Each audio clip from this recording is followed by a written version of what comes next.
নমস্কার, 24 ঘন্টায় আপনাদের স্বাগত। শুরুতেই চোখ রাখবো ভাঙড়ের দিকে, কারণ অগ্নিগর্ভ ভাঙড়ে এখনো পরিস্থিতি থমথমে। নতুন করে গ্রামবাসীরা অভিযোগ করছেন যে বেশ কয়েকজন গতকালের অশান্তির পর থেকে নিখোঁজ। 15 থেকে 16 জন গ্রামবাসীর খোঁজ মিলছে না। পুলিশ অনেককে গায়েব করে দিয়েছে, এমনই গুরুতর অভিযোগ জমি আন্দোলনকারীদের। আমরা সরাসরি আপনাদের নিয়ে যাব এই মুহূর্তে ভাঙড়ে। সেখান থেকে আমাদের সঙ্গে রয়েছেন বিক্রম দাস, আমাদের প্রতিনিধি। বিক্রম, নতুন যে অভিযোগ আনছেন, অত্যন্ত গুরুতর অভিযোগ যে গতকালের অশান্তির পর থেকে নাকি 15-16 জন, তাদের কোনো হদিশ পাওয়া যাচ্ছে না। তাদের অভিযোগ যে পুলিশ গায়েব করে দিয়েছে।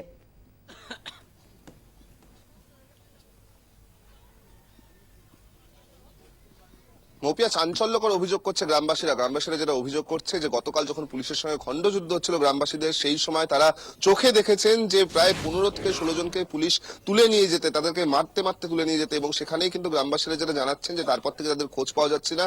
এবং এই 15 থেকে 16 জনের মধ্যে 12 জনকে এই গ্রামবাসীরা তারা শনাক্ত করেছে, তারা একটা তালিকা প্রকাশ করেছে যারা এই মুহূর্তে নিখোঁজ, এবং সেক্ষেত্রে গতকালের পর থেকে কিন্তু তাদের এখনো পর্যন্ত কোনো খোঁজ পাওয়া যায়নি। আমার সঙ্গে রয়েছেন এখানকার গ্রামবাসীরা যারা এই দাবি করছে। ঠিক কি তালিকা আপনারা প্রকাশ করেছেন, কজন নিখোঁজ রয়েছে? এখনো পর্যন্ত 12 জনকে খুঁজে মানে তালিকার মধ্যে আনতে পেরেছি, এখনো 4-5 জনের নাম ঠিক করতে পারিনি। তো 12 জনকে তো কালকে আমাদের সামনে থেকে পুলিশ মারতে মারতে ঘরের থেকে বার করে টেনে নিয়ে পাওয়ার গ্রিডের মধ্যে ঢোকালো।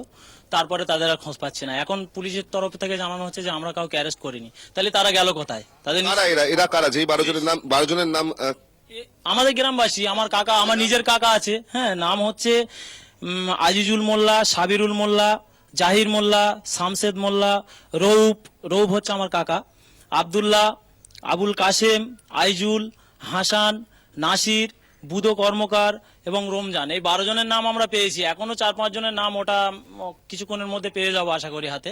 এদের আমরা কোনো হদিশ পাচ্ছি না। প্রায় 24 ঘন্টার বেশি সময় অতিক্রম করে গিয়েছে, এখন এদের খোঁজ পাওয়া যাচ্ছে না। এরপরে আপনাদের কি পরিকল্পনা রয়েছে? আমরা তো বৃহত্তর আন্দোলন শুরু করে দিয়েছি, ঠিক আছে? প্রশাসনের তরফ থেকে কোনো আশ্বাস দেওয়া হচ্ছে না, প্রশাসন আসছেও না।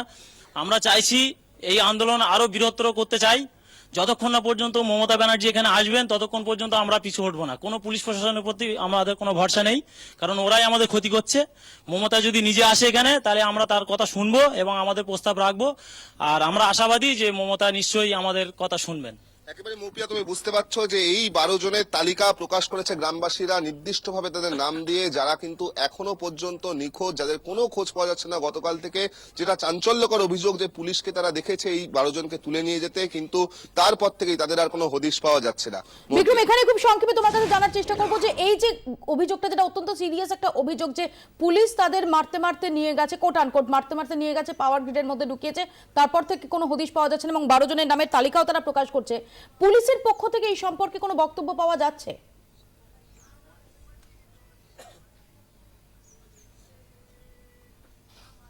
দেখো, পুলিশের সঙ্গে আমরা যোগাযোগ করেছিলাম, পুলিশের শীর্ষ কর্তাদের সঙ্গে যোগাযোগ করেছিলাম। তারা যেটা জানাচ্ছেন যে তারা কিন্তু কাউকে গ্রেফতার করেননি, এবং এই 12 জন কারা সেই বিষয়েও কিন্তু তারা জানেন না। অপরদিকে গ্রামবাসীরা যেটা দাবি করছেন, যেটা তারা জানাচ্ছেন যে এরপর কিন্তু তারা থানায় যাবেন এবং পুলিশের বিরুদ্ধেই তাদের থানাতে গিয়ে তারা অভিযোগ জানাবেন যে এই 12 জনকে তারা তুলে নিয়ে গিয়েছিল, কিন্তু এখনো পর্যন্ত তাদের খোঁজ পাওয়া যাচ্ছে না। এর পাশাপাশি মৌপিয়া, তোমাকে আমি জানাবো যে আমি এই মুহূর্তে আলমগীরের বাড়িতে দাঁড়িয়ে আছি। যেই আলমগীর গতকাল যার গুলিবিদ্ধ হয়ে মৃত্যু হয়েছে, তোমাকে জানাবো যে এই আলমগীর কিন্তু কোন রকম ভাবে আন্দোলনের সঙ্গে জড়িত ছিল না। সে কিন্তু শুধুমাত্র সেখানে গোটা বিষয়টি দেখতে গিয়েছিল এবং নিজস্ব একটি কাজে গিয়েছিল। যখন সে বাড়ি ফিরছিল সেই সময় কিন্তু এর ফার্স্ট ইয়ারের স্টুডেন্ট আলমগীরের মৃত্যু এবং পরিবারের দাবি। বিক্রম, তোমার কাছে আসবো এবং তোমার কাছে অনুরোধ করবো যে আমি জানি যে অত্যন্ত শোকার্ত এই মুহূর্তে আলমগীরের পরিবার। যদি তাদের কারোর সঙ্গে কথা বলা সম্ভব হয় সে বিষয়ে আমি তোমার কাছে আবারও যাব। তার আগে একবার মফিজুলের কথায় আসি। অগ্নিগর্ভ ভাঙড়ে গুলিতে মৃত কোনা বকুলতলার বাসিন্দা মফিজুল আলী খানের বাড়িতেও শোকের ছায়া। পরিবারের অভিযোগ, পুলিশের গুলি নয়, ইটভাটায় কাজে যোগ দিতে যাওয়ার সময় আরাবুলের লোকজনের গুলিতে মৃত্যু হয় 26 বছরের মফিজুলের। তাদের দাবি, মঙ্গলবার গন্ডগোল চলাকালীন মাছিভাঙা গ্রামে পুলিশের ভিড়ে মিশেছিল আরাবুলের গুন্ডারা। আমার ভাই গাড়িতে কাজ করে, গাড়িতে কাজ করে, এখান থেকে কোনো গাড়ি চলে না বলে সামনাগরের দিকে গাড়ি ছিল। আমার ভাই গাড়িতে করে হেঁটে হেঁটে যাচ্ছিল, গাড়ি পায়নি বলে এখান থেকে একদল পুলিশ হেঁটে হেঁটে গুলি আর বোম পড়তে ফেলতে ফেলতে গিয়েছে। আমার ভাই বুঝতে পারেনি, পুলিশের আমার ভাই সবাই ছুটে ছুটে চলে গেছে। আমার ভাই মনে হয় ওখানে পড়ে গেছে কি দাঁড়িয়ে ছিল কি বুঝতে পারেনি। আমার ভাইকে লক্ষ্য করে ওরা গুলি করেছে। আমার ভাই পড়ে গেছে, অনেক লোক তুলতে গেছে, তাদেরকে বন্ধ ধরেছে, বলে ওকে তোদেরকে গুলি করে দেবো, তোরা এখান থেকে পালা। পুলিশ আর আরাবুলির গুন্ডারা মেলে মেরেছে। পুলিশরা কোনোদিন বোম মারে না, গুন্ডা ছাড়া বোম মারতে পারে না, আমরা জানি। পুলিশরা শুধু কাঁদানি গাছ চলে, পুলিশরা কোনোদিন বোম মারে না। আরাবুলির গুন্ডা পুলিশের ড্রেস পরেই করেছে, আরাবুলির গুন্ডা আর রাজ্জাকের গুন্ডাই সর্বনাশ করেছে আমাদের উপরে। থানারে আরাবুল কিনে রেখে দিয়েছে, আরাবুল যেটা বলবে থানা সেটাই শুনবে। পুলিশ ভ্যানের ভিতরে আরাবুলির লোকও ছিল, পুলিশও ছিল, কিন্তু পুলিশ গুলি ছুড়িনি, পুলিশ বোম ছুড়িনি, ঝাই ছুড়েছে সব আরাবুলির লোক। আরাবুলি কাপড় নেই, আরাবুলি ওর পিছনে 200 ছেলে আছে, ওর পিছনে 200 ছেলে আছে, ওর ভয় আমাদের এখনো করতে হয়। আর নাইলে আমাদের বাড়ি শুতে দেবে না, আমাদের থাকতে দেবে না, আমাদের গ্রামের উপরে হামলা করবে। পুলিশ বাহিনী কোনোদিন গুলি চালাতে পারে না, আমার ধারণা যেটা। তা পুলিশ বাহিনীর কাছে বোম থাকে কি করে, এই একটা ব্যাপার। আমার তো মনে হয় মোস্তান বাহিনী পুলিশ বাহিনী বলতে পারবে তারা কারা, কার লোক। পুলিশের পোশাক পরেছিল, পুলিশের পোশাক পরে নিশ্চয় ছিল তারা। পুলিশের পোশাক কিছু খুলে ফেলেও দিয়ে গেছে তারা কিছু। শুনুন, যেটা ধারণা, ওই যে ওরা পোশাক লাঠি হেন তেন ওই সবগুলো সাইডে পড়েছিল। আমরা সরাসরি চলে যাব আরো একবার বিক্রম দাসের কাছে। বিক্রম রয়েছেন মৃত আলমগীরের পরিবারের সঙ্গে। বিক্রম,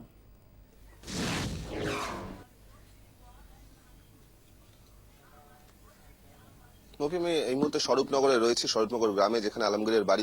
তোমাকে সেই ছবিটা আমি দেখাবো, তুমি দেখতেই পাচ্ছ তার বাড়িতে কিন্তু এই মুহূর্তে কার্যত শোকের ছায়া। কারণ আলমগীর একজন এমএ ফার্স্ট ইয়ারের স্টুডেন্ট এবং সে কোনোভাবেই আন্দোলনের সঙ্গে জড়িত ছিল না। সে কিন্তু শুধুমাত্র একজন ছাত্র, যে কিনা ওই জায়গায় গেছিল কোনো একটি নির্দিষ্ট কারণে। বাড়ি ফেরার পথে কিন্তু এই গুলি চালনার ঘটনা ঘটে এবং তারপরেই তার মৃত্যু হয়। গতকালই তার মৃত্যু হয়েছে এবং তুমি দেখতে পাচ্ছ এই মুহূর্তে পরিবারের সেই ছবি। সবাই কিন্তু শোকার্ত এবং তারা যেটা জানাচ্ছে যে আলমগীর কিন্তু পড়াশোনায় অত্যন্ত ভালো ছিল এবং সেক্ষেত্রে আলমগীরের উপরে গোটা পরিবারের আশা ছিল যে সে কিন্তু পড়াশোনা করে বড় হয়ে সে অনেক বড় মানুষ হবে, গোটা পরিবারকে সাপোর্ট করবে। কিন্তু সেই দিন আর দেখা হলো না। আমার সঙ্গে রয়েছে আলমগীরের পরিবারের সদস্য, আমি তাদের সঙ্গে কথা বলবো। আলমগীরের ঠিক মৃত্যু কিভাবে হলো? আলমগীরের মৃত্যু ঠিক হলো যখন ওখানে হামলা হয়। পুলিশ প্রশাসন গ্রামের মানুষকে, যারা মোস্তান বাহিনী ওখানে ঢুকিয়ে যারা বাধা সৃষ্টি করলো, তখন ও দেখলো যে মসজিদ, যে আমাদের মসজিদ উড়িয়াপাড়া মসজিদ, পদ্মপুকুরে যে মসজিদগুলো প্রশাসন কিভাবে র্যাব দিয়ে পুলিশ দিয়ে যেভাবে ভাঙচুর করা হলো, ওর ভিতরে কোরআন শরীফ ফেলে দেওয়া হলো বা হাদিস ফেলে দেওয়া হলো, বাথরুম মানে কলের যে পাইপগুলো ভেঙে দেওয়া হলো। সেই দেখতে গিয়ে কি সেইগুলো, ও একটা স্টুডেন্ট, ও এখন পড়াশোনা করছে বিবেকানন্দ কলেজের এমএ ফার্স্ট ইয়ারের স্টুডেন্ট। ও তখন মসজিদ ভাঙলো বলে ও দেখতে গিয়েছিল যে মসজিদ ভাঙছে। ও তো আন্দোলনের মধ্যে ছিল না, কিন্তু কারা গুলি চালালো আলমগীর? গুলি পুলিশ চালিয়েছে, এটা আমরা জানি। এখন কারা চালিয়েছে সেটা ঠিক বলতে পারবো না।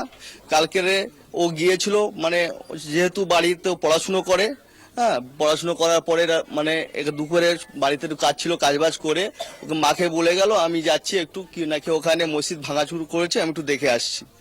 গিয়ে ও নাকি মসজিদে গিয়ে দেখে ও ভাঙচুর করে সেগুলো দেখে নিয়ে আসছিল। হ্যাঁ, হেঁটে আস্তে আস্তে দুটো গাড়ি এসে, লাল বাতির গাড়ি এসে ওকে, হ্যাঁ, এলোপাতাড়ি মানে বোম মেরেছে। বোমের মধ্যে দিয়ে ওকে গুলি করেছে, একটা এখানে, হ্যাঁ, আর একটা ঠিক এই জায়গাটায়। দুটো গুলি করার পরে পুলিশই গুলি চালিয়েছে বলে আপনার? হ্যাঁ, আমাদের পুলিশ গুলি চালিয়েছে, এটা আমরা জানি। পুলিশ, কেননা ওখানে তো আম জনতাকে দেখতে পাচ্ছি না, সব ড্রেসে মানে ইউনিফর্মে আছে, পুলিশ র্যাব সব ইউনিফর্মে আছে, গুলিটা ওরাই চালাচ্ছে। হ্যাঁ, যেহেতু আমরা জানি ওরাই গুলিটা করেছে বা ওরাই করছে, আমরা মানে ক্যামেরায় সেটা আমরা দেখেছি বা আমরা যেখানে ছিলাম আমরা সেটা আমরা নিজে চোখে দেখেছি। লাশটা পড়ে থাকার পরে আমরা বাড়িতে নিয়ে আসলাম। বাড়ি আনার পরে আজও পর্যন্ত প্রশাসন আমাদের পাশে এসে দাঁড়ালো না। আমাদের পশ্চিমবাংলার মধ্যে মানে চুল্লু খেয়ে যদি 2 লাখ টাকা তারা পায়, তাহলে একটা নিরীহ ছেলে, আমাদের ঘরের ছেলে, সে একটা ভালো স্টুডেন্ট, হ্যাঁ, স্বামী বিবেকানন্দ কলেজে ও পড়াশুনো করে, ঠিক আছে।